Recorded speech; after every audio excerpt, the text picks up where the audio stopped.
Speaker Abbas pledges synergy among various arms of government to strengthen the armed forces for the unity and prosperity of the country. He says there cannot be economic growth and stability without the safety of lives and investments. Hence, security should be treated as a collective responsibility of all citizens and not government agencies alone. The Speaker also promises that the 10th House will continue to prioritize security and safety of all Nigerians, as well as better welfare packages for the families of fallen heroes. Concerned persons are seeking deliberate policies that will create the desired motivation for military personnel in Nigeria while still alive. They believe this is key to getting the best of them for service and to national security. This was part of submissions by military veterans on NTA's Good Morning Nigeria while celebrating Nigeria's heroes and analyzing the contributions of the armed forces to national security and growth. Oluseye Adeagbo has details.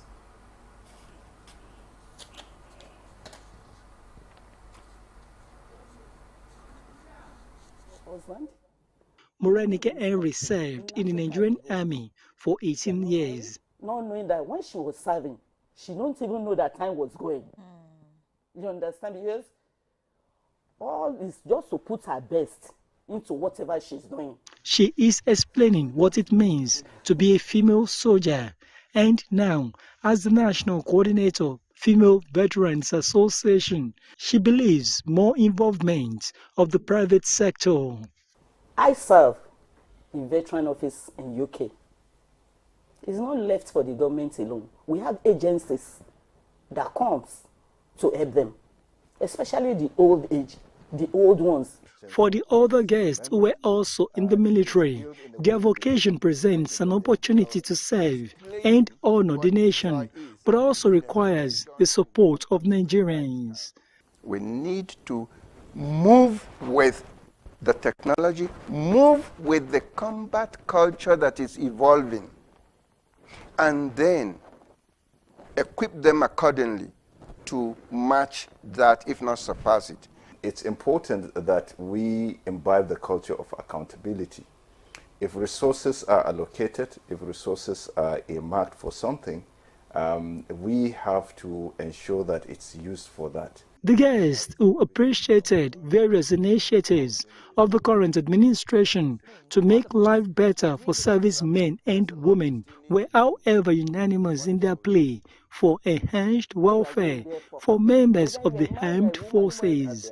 In Abuja, Oluseye Adeagbo, NTA News. Activities marking this year's Armed Forces Remembrance Week have ended in Jos with the laying of wreaths at the J.D. Gumwork Cenotaph. Priscilla Gurumnan has details.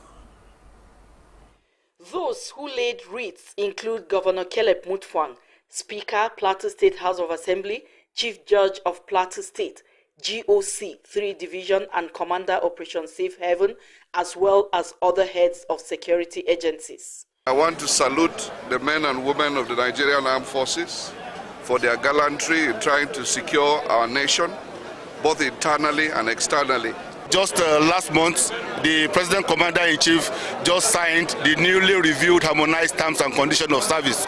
If you review that harmonized terms and conditions of service, you will see that there are a lot of innovative programs that are being brought up so that we will ensure that the welfare of those behind and those that have departed is not in vain and that they are properly taken care of. Plateau State Chairman of the Nigerian Legion calls for enhanced welfare package for some of its members, especially those incapacitated while in service. Sergeant Christopher Ngwen, born in 1939 and the only surviving military personnel of his time, was honored for his dedication and gallantry. I'm very, very happy. What my happy is that I have children. I have 7 male and 4 female. But would have taken one of my child to succeed me. Where I was serving then, I would be very, very happy. The event ended with release of pigeons and gun salute in honor of the fallen heroes. In Jos, Priscilla Gurumnan, NTA News. The governor of Zamfara State, Dauda Lawal, has commended the chief of the air staff, Air Marshal Hassan Abubakar, for his commitment and concern for the affected victims of the airstrikes in the state. This was while receiving members of the Nigerian Air Force fact-finding committee at the government house in Zamfara State. Defense correspondent Olajide Bello reports. The first port of call was to the Chief Executive Officer of Zamfara State to acquaint him on the purpose of the committee's visit to the state. On the part of Zamfara State government, the bills of casualties receiving medical attention in Kaura Namoda Teaching Hospital and Gidangoga will be footed. There's a team from Abuja that was sent by the Chief of Air Staff to come and commiserate with the good people of Zamfara State. That shows a sign of good leadership. Even though we know it was not intentional, it was in the process of doing their job. The real fact-finding mission commenced in earnest. Though the terrain was rough, the fact-finding team were willing, able and ready to navigate through to deliver on the task assigned by the Chief of the Air Staff, Air Marshal Hassan Abubakar. On getting to the community, Air Vice Marshal Edward Gapquet interacted with the community head and members who took them on a guided tour of the spot of the incident, showing relics of what was left after the airstrike. 80-year-old Audu Aikau, who is the Sirikin Dangebe village in Zurumi local government area of Zamfara State, said the visit has restored the confidence of the community and the commitment of the Nigerian Air Force to the welfare of citizens. The help we need is that anytime the bandits come out, we call for help and expect a quick response. Moving forward, and of course to work with the community to reach out and ameliorate some of the situations, what this situation has cost for the community. With smiles on their faces, the Nigerian Air Force confidence have been restored in the affected community. Olajide Bello, NTA News. The objectives of the Nigerian Navy Operation Delta Sanity 2 to checkmate crude oil theft, sea robbery, piracy and other crimes within the maritime environment of a country is yielding positive results. That is, as the Navy Forward Operating Base Formoso in Brass Council area of Bayelsa State parades 2 suspected sea pirates with over 10 assorted ammunition. Baratua Pere Awe has more. President Bola Tinubu's drive to reduce insecurity in the Niger Delta region received a boost with the continuation of the Operation Delta Sanity 2 by the Chief of Naval Staff. Barely a month after the flag-off, the Navy Forward Operating Base, Formoso in Brass Council area of Bayelsa State, launched a dawn raid at a sea pirates camp in Fununu area of Brass, where they were held in a gun duel for over 30 minutes before overpowering the sea robbers, leading to the arrest of 2 suspects and over 10 assorted ammunitions, including 1 AK-56 assault rifle, 3 locally fabricated guns, 5 pump-action guns, 1 foreign double-barrel gun, 68 rounds of NATO version ammunitions, amongst others. The objective of the operation is to checkmate crude oil theft, pipeline vandalism, smuggling, sea robbery, and piracy, other crimes within the maritime environment of the country. This is fundamentally with a view to increasing the crude oil production of the country.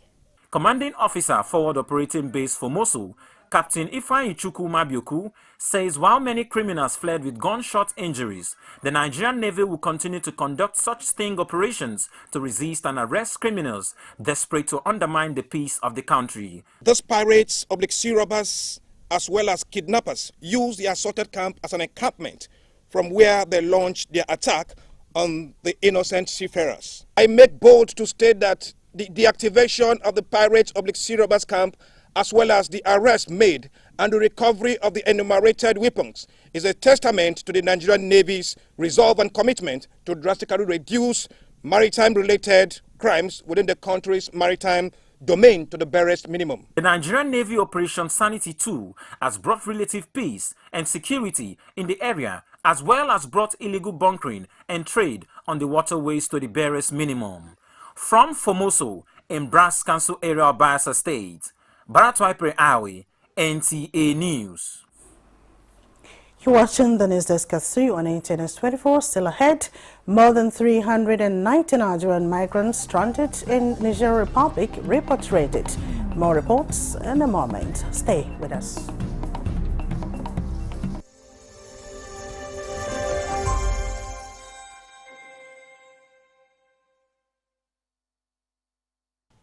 I am Oluremi Tinubu, the global and national Stop TB champion.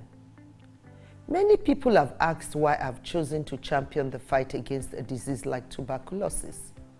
My reason stems from a deep personal experience. I once had a friend who unfortunately fell ill and concealed the nature of his sickness until it was too late. Eventually, after he passed, we discovered he had tuberculosis. Sadly, due to the stigma and discrimination surrounding the disease, he would not speak up or seek for help. His death was a painful reminder that we could have intervened and saved a life if only we had known earlier. Tuberculosis is an airborne disease that primarily affects the lungs, but can also impact other parts of the body. Being airborne means anyone, regardless of their socio-economic status, can contract it. In Nigeria, 1 person dies of TB-related illness every 7 minutes, amounting to 206 deaths every day. Globally, 1 person succumbs to TB every 25 seconds, which is a staggering 3,456 lives lost daily. These deaths are entirely preventable because TB is curable if detected and treated early. If you or someone you know has been coughing for 2 weeks or more, coughing up blood, experiencing night sweats, or losing weight drastically, it might be TB. Please visit the nearest government hospital or primary healthcare center for proper diagnosis and treatment. TB treatment is free in all government and some private health facilities. Let us also remember not to stigmatize or discriminate against TB patients or those who have been treated for TB. Individuals who have been cured of TB cannot infect others. I call on all stakeholders, especially the private sector, to join us in the fight to end TB in Nigeria. Together, we can make a difference. Remember, TB anywhere is TB everywhere. End TB by 2030. Yes, we can.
Thanks for joining us again. The Nigerian Customs Service has announced the generation of more than 6.1 trillion naira for 2024. In a news conference highlighting its operations in the previous year, Controller General of the Service, Adewale Adeniyi, emphasized that the agency surpassed its revenue target of 5.07 trillion naira by 22%. Kunle Adeyeye reports. Despite a challenging year, the chief custodian of Nigerian borders admitted, but the mandate to substantially contribute to the Federation account, facilitate trade and other obligations compelled the service to recalibrate its operations. Consequently, he disclosed the aftermath of such decisions. The service has again recorded another unprecedented performance in revenue collection in the year 2024.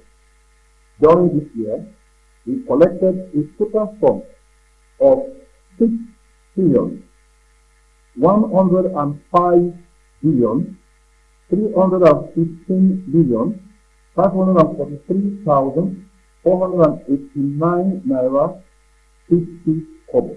This performance surpassed our target of 5.079 trillion by 1 trillion. The breakdown of the revenue indicates that the Federation accounts collections stood at 3.675 trillion naira, non-Federation account levies 816.902 billion naira, and value-added tax proceeds of 1.631 trillion naira. As regards trade facilitation, he remarked that customs processed imports with a cost, insurance and freight value of 60.29 trillion naira in 2024, representing a remarkable 117.4% increase from 27.74 trillion naira in 2023.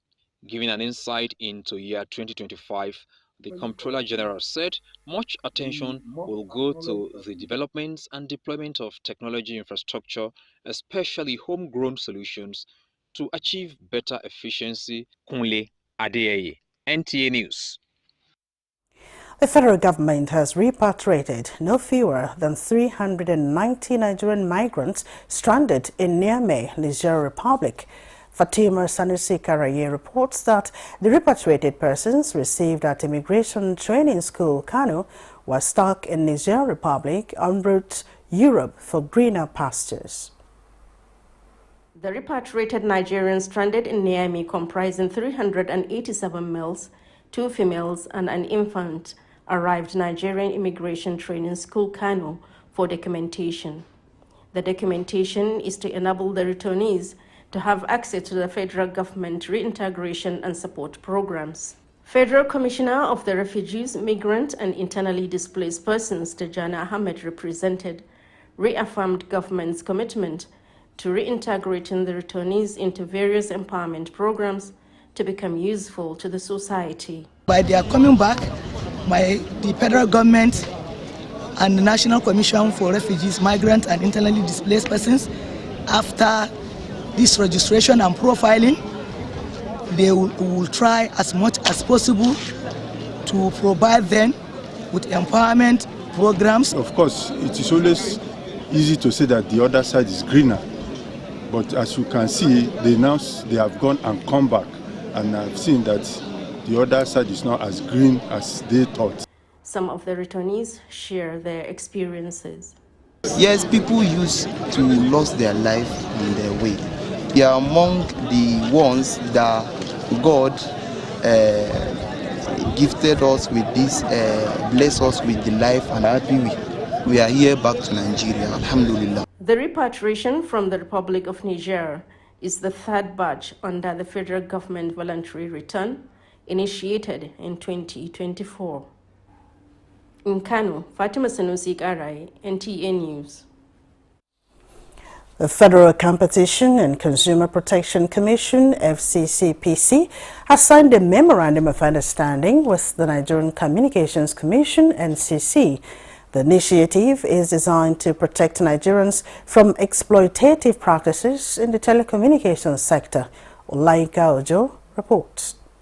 With the aim of fostering economic growth through regulatory collaborations, enhance market efficiency, and prioritizing consumer welfare, the Memorandum of Understanding is said to be long overdue. For the FCCPC boss, the partnership will create a sustainable telecommunications sector that contributes significantly to Nigeria's economic development and also reduce regulatory conflicts while improving consumer welfare. This highlights the importance of Section 105 of the FCCPC Act 2018, which explicitly provides for cooperation and collaboration between the FCCPC and other sector regulators. This synergy is critical to ensuring comprehensive oversight and consumer protection without regulatory conflicts or duplications. And in an age of rapid technological innovation, the MOU, according to NCC Executive Vice Chairman, provides clarity and ensures a level playing field while protecting consumers who depend on accessible and reliable communication services, described as a testament of the shared vision of fostering a transparent, competitive, and consumer-focused telecommunications industry that will make life easier for the generality of consumers. Olayinka Ojo, NTA News.